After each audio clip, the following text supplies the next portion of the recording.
Hey everybody, this is Hutch. And I'm Shari.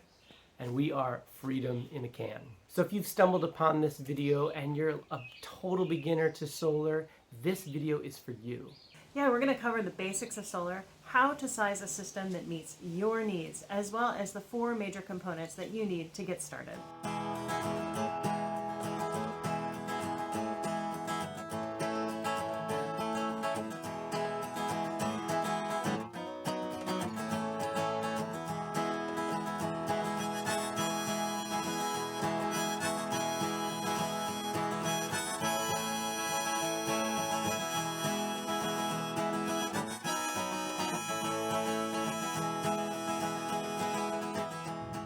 So when we bought our vintage camper back in 2010, we knew that we wanted to run on solar.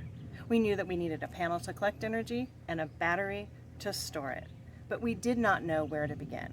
And there was precious little in the way of online resources at that time. So we turned to our friends at IonCon, and they're a sustainable design company in Boone, North Carolina. And they helped us design our very first solar-powered system. But you don't need to have a friend in the solar industry. You have us. We've been teaching people how to do this for the past 9 years. As lifelong educators, we love to empower people. We teach seminars like this one, both in person and virtual. We also develop videos and blogs about solar technology. Our main goal is to help you overcome the challenges of going solar. So we are now ambassadors and affiliates with Renogy Solar. We chose Renogy because of their high quality products that are nearly foolproof, and it was founded by a woman, which is pretty rare in the technology industry. We have found that solar is simple and reliable, and anyone who is interested in installing it can do it themselves. You ready to get started? Let's dive into some basics. So let's start off by reviewing the 4 essential components of any basic solar-powered system. Number 1 is the solar panel, or panels. Number 2 is the charge controller. Number 3 is a battery, or batteries. And number 4 is the inverter. So the solar panel, this is where it all starts. When the sunshine hits it, the solar panel begins an electric current which can be used to directly power an appliance or stored into a battery bank. Now we use 2 100-watt flexible solar panels on the roof of Hamlet, and for an extra boost we have a 100-watt folding solar suitcase. Now we love this solar suitcase because we can move it around during the day to capture the best sunlight, and it means that we can park our camper in the shade and put our panel out in the sun. So let's head on inside and see where all the other solar components live.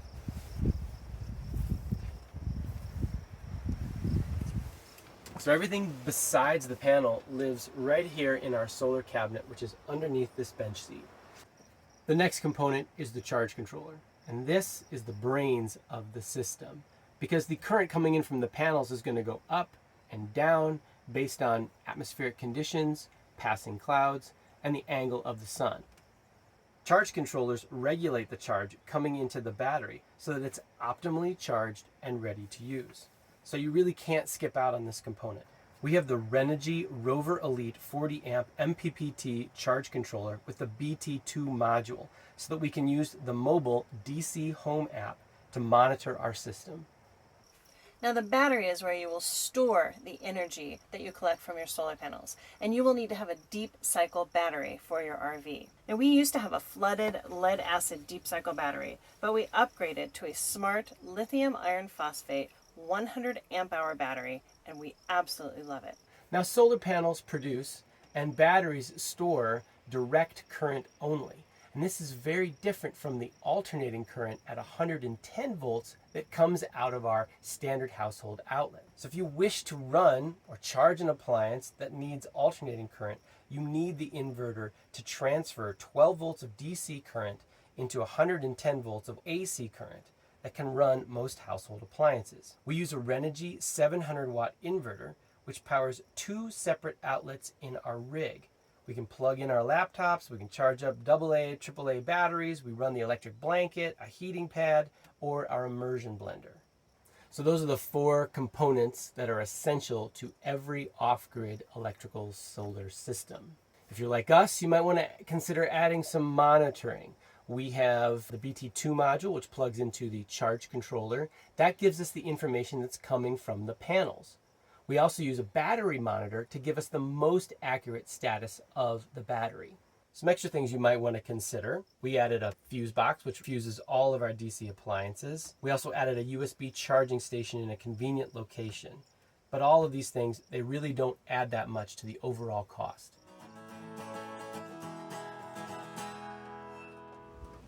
While our system is very small, it meets our needs, but you might need a bigger system, and this is where you'll need to do a little bit of homework. Now this might stretch your brain a little bit, but we promise that we are going to keep it as simple as possible. Well, I was good at math. I was never good at physics, but it's actually quite fascinating now that it has a direct application. So if you can follow a recipe with multiple steps, you can do this as well. So this is the first step in completing your homework, so pay close attention. If you want to run on solar, you're going to need to determine what your electrical needs are going to be. And this answer is going to be different for everybody.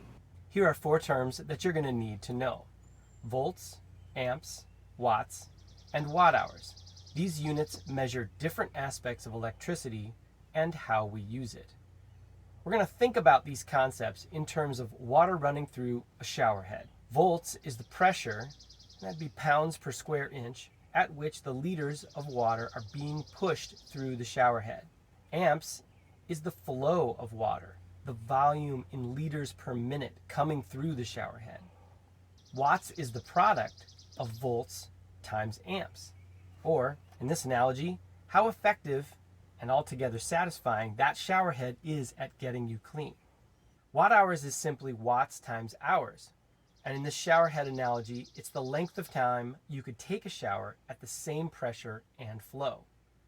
Now we're talking about these concepts so you can get your head around what will be your total watt hours. This is going to be the amount of electricity you're going to be using on an average day. For some of you, this number is going to be really big, and for others like us, it's maybe really small. There's no one-size solar solution for everyone, even between 2 different models of identical RVs. Now, if you have a large RV and you like to run everything on electricity without using propane for cooking or heating, then your magic watt hours number might be in the thousands. It might be in the tens of thousands, but you can still run everything on solar. So we're going to use the electrical appliances in Hamlet to show you how this works. Now again, volts times amps equals watts, and watts times hours equals watt hours.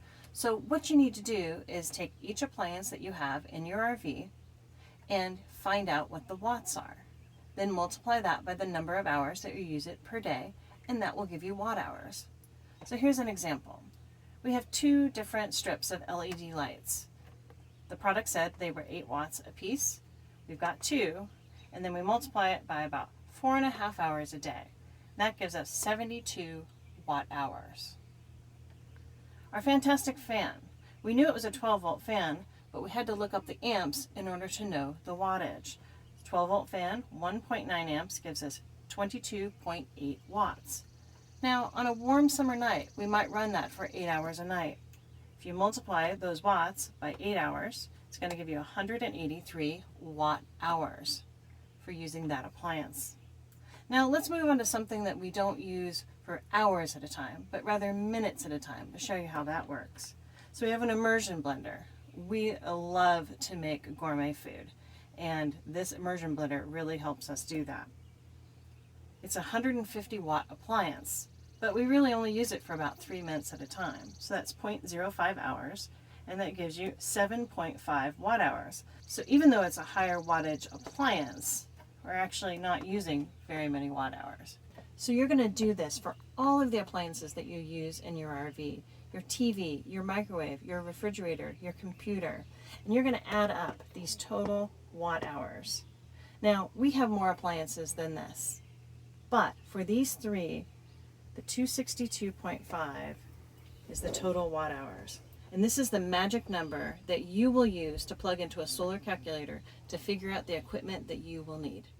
Based on your average daily watt-hour usage in your RV or home, this solar calculator will help you determine the size of your battery bank the total wattage of your solar panels you will need, and the minimum amperage of your charge controller.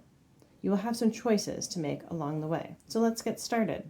First, you will determine the size of your battery bank. In step 1, you will enter the average daily watt hours. We just helped someone do this for their rig, and they came up with 590 as an example.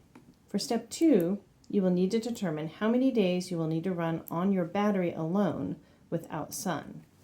If you live in the Midwest or Pacific Northwest in the winter, this is a real consideration. We're going to choose 2. Step 3. Temperature affects various battery types differently, so you need to determine the average temperature your battery will be operating at throughout the year. For us, our lithium iron phosphate battery is stored beneath the bench seat of our dinette area rather than outside on the tongue, so it is less exposed to colder or very warm temperatures. The battery remains at about 60 degrees throughout the year. So this brings us to the results. The battery bank capacity required for these conditions and situation is 3,013 watt hours or 252 amp hours. This assumes you'll be using a 12-volt battery, and the formula for this is 3,013 divided by 12 volts equals 252 amp hours.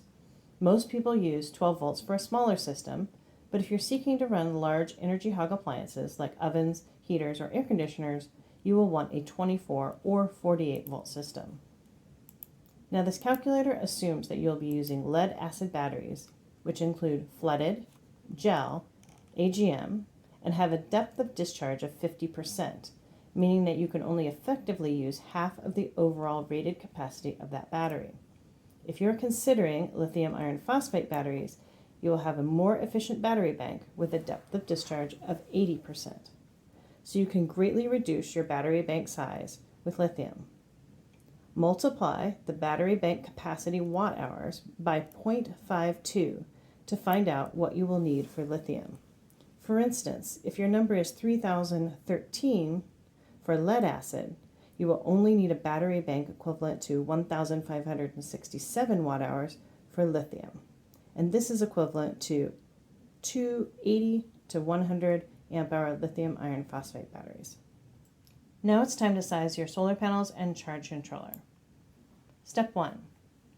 For off-grid applications, your insolation or solar exposure is based on your geographical location in relation to the angle of the sun and average daily sunlight hours. If you're staying put in one location, you need to determine the average number of sun hours per day during the least sunniest month of the year, rather than the whole year. If you are full-time mobile, like we are, choose an average number between the places you typically travel during the year. We use 4 because we travel all over the nation each year. If you're only going to use your RV during the summer months, your insolation will be higher. Step 2. Here, you'll see the total number of watts you'll need in your solar panel array. In this case, it's 192 watts. Then in step 3, you'll need to decide how many panels you'll want for your array or will fit on your rig. You can choose the size of the panels, typically 100 watt, 200 watt, 300 watt, to determine how many panels you'll need. In this case, 192 watts is equivalent to 2 100 watt panels or 1 200 watt panel. Finally, the calculator determines the minimum amperage you will need for your charge controller, and in this case, it is 17 amps. So once you have these numbers determined, you can begin selecting your solar equipment, and we'll walk you through that next. So congratulations, you've done your calculations, and that is the hard part.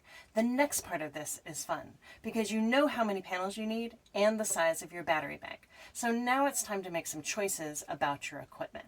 So let's start with panels. Now panels are rated in watts, and they come in a variety of different styles and wattages, typically 100, 200, or 300 watts, depending on the style itself. Now, this number, this wattage, is in complete laboratory conditions. So it's the perfect wattage you would get in a laboratory setting. But typically, with a 100 watt panel, you're going to be pulling about 85 watts in the full sun. So you can use that as a standard calculation. Now there are some installation considerations with panels. You can put your panels in series to increase your voltage, or what's called parallel in order to increase your amperage. And there are benefits to each type of connection. Now we have a couple of different articles that are in the description below that will help you think through those considerations of how you want to put your panels together. Let's talk about styles of panels. You have rigid, flexible, and portable. Now, rigid are the panels, when you think of a solar panel, that is the standard type of panel that you see on the roof of homes. It's heavy duty and it's very durable. But flexible panels will add some additional options for you. They're very lightweight. They can bend up to 280 degrees, so they're perfect for curved roof lines or a boat bimini. We actually have two 100-watt panels on the top of Hamlet because we wanted a real slim profile on the top of our vintage camper and not a lot of extra weight. Now there's also portable panels, also known as solar suitcases, and they typically come in 100 or 200 watts with or without a charge controller. Now these different styles can be combined. So if you want some solar on your roof, but want the flexibility of having a portable panel that you can move into the sun while your rig is in the shade, you can just combine both into your system. And we have included this in our installation video in the description below. Next up are charge controllers. Now charge controllers are rated in amps, the total amount of current coming into the system. So if you have a 100-watt panel, you'll be getting a maximum amperage of about 5. If you have two 100-watt panels connected in parallel, you'll be getting around 10 amps.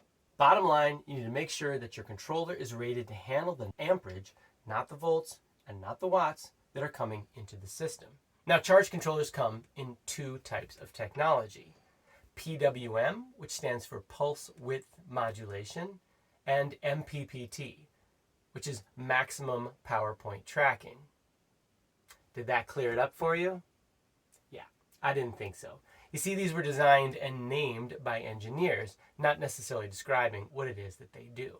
Panels generate a higher voltage than the battery can actually take, and charge controllers step down that voltage to match the battery. This is an intentional design so that you can still charge the battery in low light situations or to overcome a long run of electrical wire between the panels and the battery. Now, pulse width modulation, PWM charge controllers, step down the voltage and act like a switch, going on and off and on and off and on and off throughout the charging cycle. That excess voltage that's coming from the panels gets wasted as heat. Maximum power point tracking, MPPT charge controllers, actually take advantage of that boost, that extra voltage coming from the panels, and they transfer that into charging current. So they're still stepping down the voltage to match the battery, but they're sending more current to the battery, so you get an increase in efficiency. MPPT charge controllers are around 92% efficient, and PWM are around 80%. So for the first 8 years in our tiny little system, we had a PWM charge controller. Everything worked just fine. Since we've upgraded to a slightly larger system, we've added an MPPT charge controller, and we noticed a boost in efficiency for sure.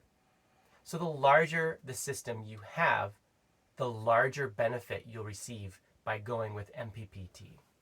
So next up, batteries.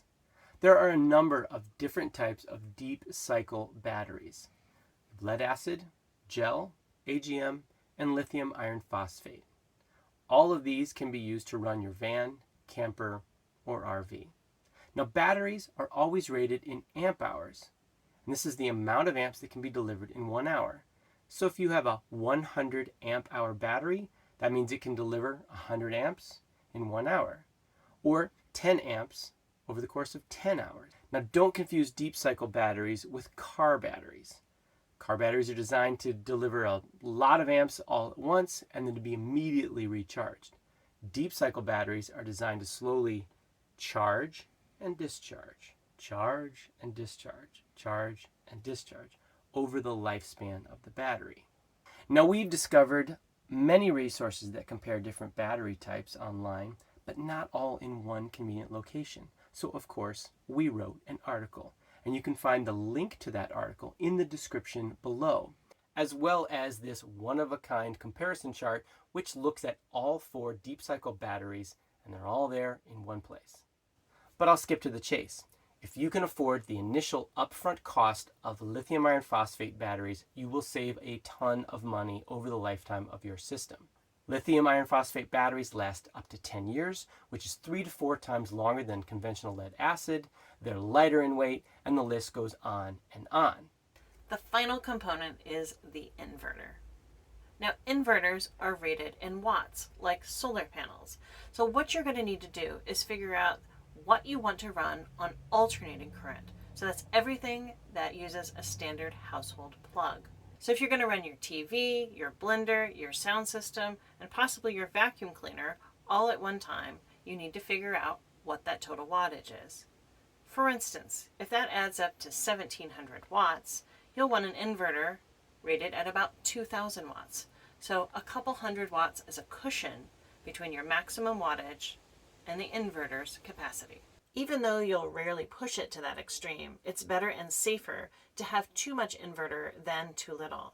But keep in mind you don't want to go too large because the inverter uses power just by itself.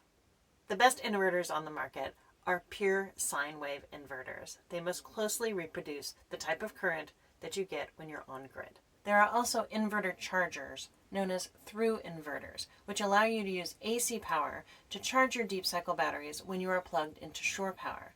Now these come in handy when you have a couple of days of low sun and just need to recharge those batteries, but they can also be quite expensive. So some alternative options are to use an AC to DC charger, a DC to DC charger, or our absolute favorite, the dual input DC to DC charger. And we've done an installation video of this that you can find in the description below. So that's your introduction, folks, your Solar Powered 101. Those 4 components will get you well on your way to starting your own DIY solar project. Of course, you're going to need some accessories and some cabling and even some tools. To find out more resources and articles and videos, check out our website, freedominacan.com, and be sure to subscribe to this channel. And if you're ready to add solar power to your life and would like to save 10% on Renogy products, please use our affiliate link and promo code CANLIFE that you can find in the description below. Thanks so much for watching, folks. And we'll see you on the See you road. on the road.